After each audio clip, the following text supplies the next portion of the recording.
Hey, what's up? Okay, so simple strategy to run YouTube ads. This works for any market, right?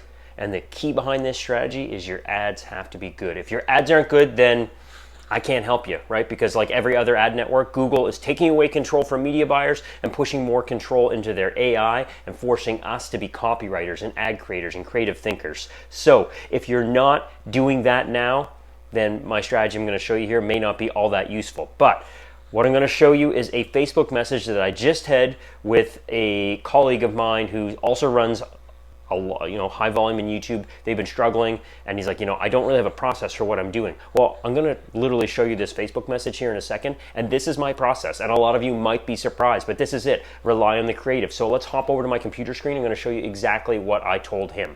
Okay, so I'm over on my computer right now, obviously, so you can see this. I've blanked out this stuff for privacy reasons, right? So that's what's important. You don't need to know who it is, but this person messaged me, want to know how stuff was going for me right now. How much volume was I doing? How many leads? What was their profit? That type of stuff. And I don't generally want to share that stuff, but what I want to know is like, what are you getting at? What do you need help with? What's the problem? Because knowing how good I'm doing doesn't help you do better. You need to know what skill you need or what you're struggling with and get a solution for it so that you can do better. So that's why I wanted to make this video, because I went through basically my strategy. I told him exactly how I do it, right? So he said some months are good, some months are bad. Last month he did about 1,000 leads on YouTube, but he says he doesn't have a set of principles to follow after he launches, right? And he feels that would help him scale, and maybe it would. He said results are inconsistent. They're inconsistent everywhere. Just newsflash, you don't win every day. If you're winning more than you're losing, brilliant, right? Okay, so really don't have a process either, I said to him. This is me in blue, right? I said I run broad as often as I can. Broad means I'm only narrowing by demographics. So age, gender, parental status, right? Maybe income, but not in the UK because I can't do that. And this offer we're talking about here is in the United Kingdom. It's a life insurance offer. So I'm not doing that. So I'm running broad. I'm running just basically to ages and right? I start with high budgets, I said here, right? I know I need 200 or 300 leads a day, so I'm not going to test it at 300 pounds because that's only going to get me 15, 20 leads. I need to get 300 leads a day. I bump my budgets high because it's hard to increase the budget on a YouTube ad campaign in a short period of time if you need more results now, okay? So that's important to remember. Even if you're testing audiences, I recommend starting with a higher budget because he's always positive, right? I run target cost per acquisition, TCPA. Don't mess around with max conversions, doesn't work for me, right? I exclude all mobile apps, never target them, but that's about it, right? There's my dog, if you can see her in the thing. I usually only run desktop and mobile, not tablet or TV. I exclude those for this offer entirely. I write new ads every day. Maybe it's not every day, but I write them as freaking often as I can because that's the differentiating factor we have, like I said earlier. The Googles, the Metas, the TikToks, they're all taking in the AI in-house. We can't control very well where our ads are shown anymore, so we need to write better ads, and you need to do it a lot because you can't get good by just writing one good ad. You need to write like 100 good ads, and 80 of them are shitty, and 20 of them will be good. Or it's probably more like 96 of them are crappy, and 4 of them will be good, right?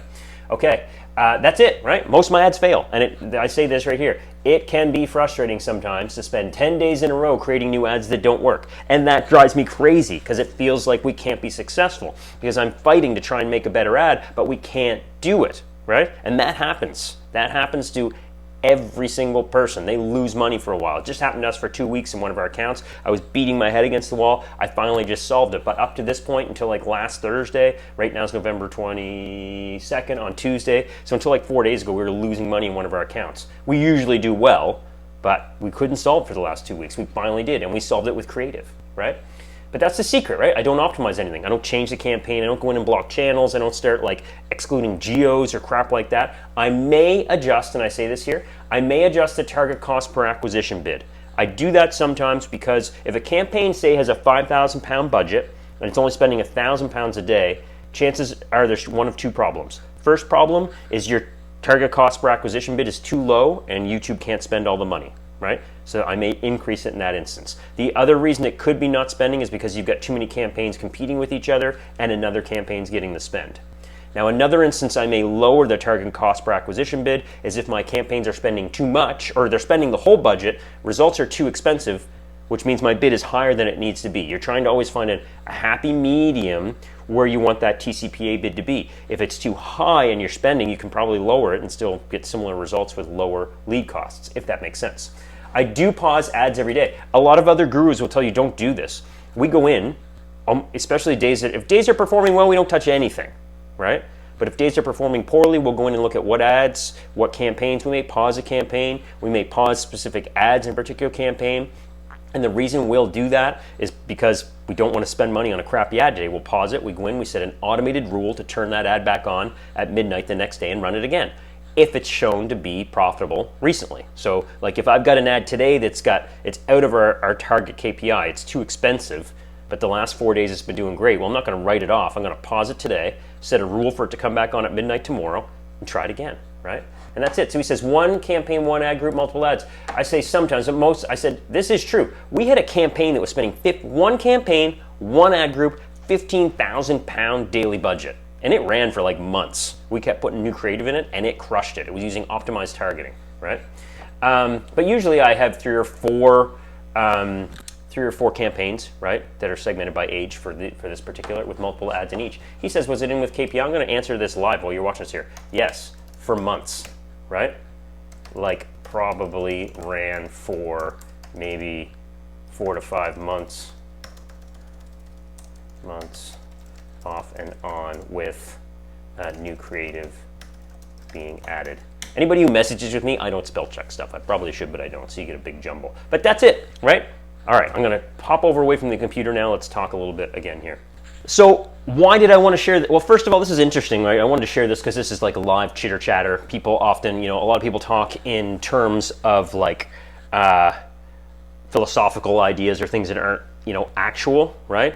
But this is actual, right? This is a conversation that's happening. This is really what I do to run a large scale campaign for one of our clients in a YouTube account, right? That's just running YouTube ads. So what can you take away from this? Well, first thing is focus on creative. I say this all the time. If you're not focusing and zeroing in on making new ads, writing new ads, trying new intros, trying new visuals, trying spokespeople versus voiceovers, trying user generated content versus stock imagery, then you're missing the boat because you don't know which thing is going to make the biggest difference, right? And that is what will make the difference. When you write a good ad, it almost doesn't matter what you target, it works, right? Because it's the right message, right? Now this, one caveat here, this is for a very ubiquitous general, wide open market offer. Life insurance could work for like things like, most personal finance things are like this. If you're selling like, I've got an acquaintance, another colleague that does boilers, and if you're watching this, you know who you are, right? Not going to give away where, but they do them. That's more niche. If you run that broad, it will work, but you're probably going to get better results if you niche it down into targeting certain keywords and things like that for a custom audience. But generally speaking, if you have a really wide open offer that's very ubiquitous, then running broad works. And we run broad in life insurance, in debt. We've done it in mortgages. We've done it in auto finance. We've done it, where else? Health insurance, right? We just run broad. We like Google's AI take care of the data for us, right? Figure out who we're looking for, and we let our creative take care of converting the people. So that's it. That's my YouTube strategy, right? There's a lot to it, I know, in the back end, and a lot of it comes down to creative, but that's how we're doing it. Are there like 101 other ways you can do it that other YouTube channels talk about? Damn right. I just don't concern myself with them. So that's it. All right, hope you enjoyed this one. Remember to like and subscribe below if you're not already, so you get all my future videos, and we'll see you in the next one. Bye for now.